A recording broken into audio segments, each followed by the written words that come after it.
Washington, as the National Science Foundation, NSF, recovers from a 5-week partial government shutdown, the agency is already starting preparations for another potential shutdown. In a conference call with reporters February 1, officials with the NSF, which funds a number of astronomical facilities, said they had been working in the days since the partial government shutdown ended late Jan. 25 to get the agency up and running again, including getting back pay to its more than 1,400 employees. The NSF's Division of Astronomical Sciences, with an annual budget of about $300 million, funds the operations of a number of astronomical observatories which are usually run by other organizations rather than directly by the NSF.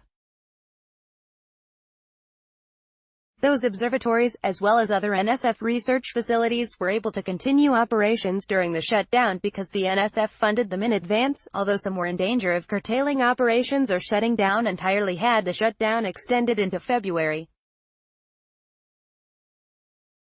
One case was the National Radio Astronomy Observatory, NRAO, which operates several radio telescopes. NRAO officials said at an American Astronomical Society (AAAS) conference in early January that they could continue operations of their facilities likely until the middle of February, after which, had funding not been restored, they would have been forced to start closing observatories. For most of them we had funds obligated prior to December 21 that covered operations for up to 2 months.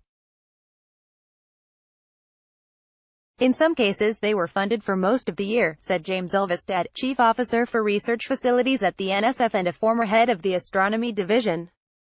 So they were all able to continue operating during the lapse in appropriations. A few facilities were running short on funds when the shutdown ended, he said. We've been working this week to get funds to those that are in the most critical circumstances, he said, not identifying any specific facilities. Other facilities will get additional funding in the next week or so. The continuing resolution that ended the shutdown, though, only runs until Feb.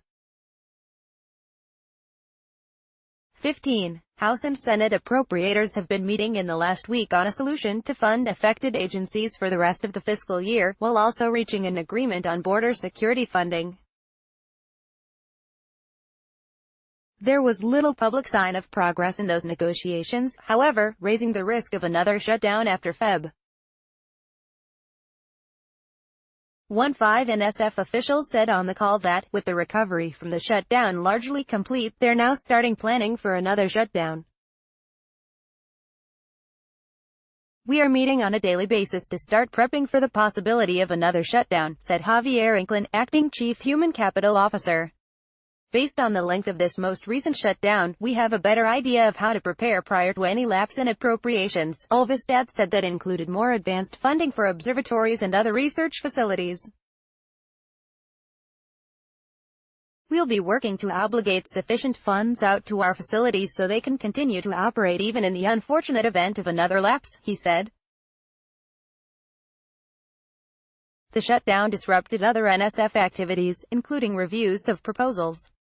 More than 100 reviews panels scheduled during the shutdown were postponed, said Erwin Johnshandani, Deputy Assistant Director of Computer and Information Science and Engineering. The agency was working to reschedule those, with some already taking place earlier in the week. The shutdown also affected a town hall meeting for the NSF's Astronomy Division that was scheduled to take place during the AAS meeting.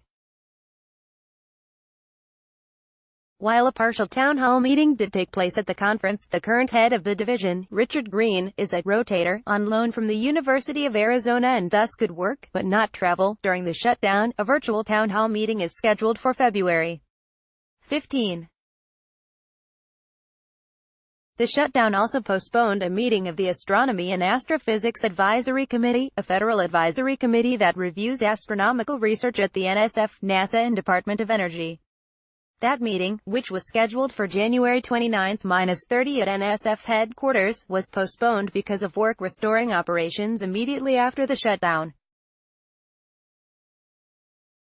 It has been tentatively rescheduled for February 25 to 26, assuming there is not another shutdown ongoing then. Civil government shutdown NSF.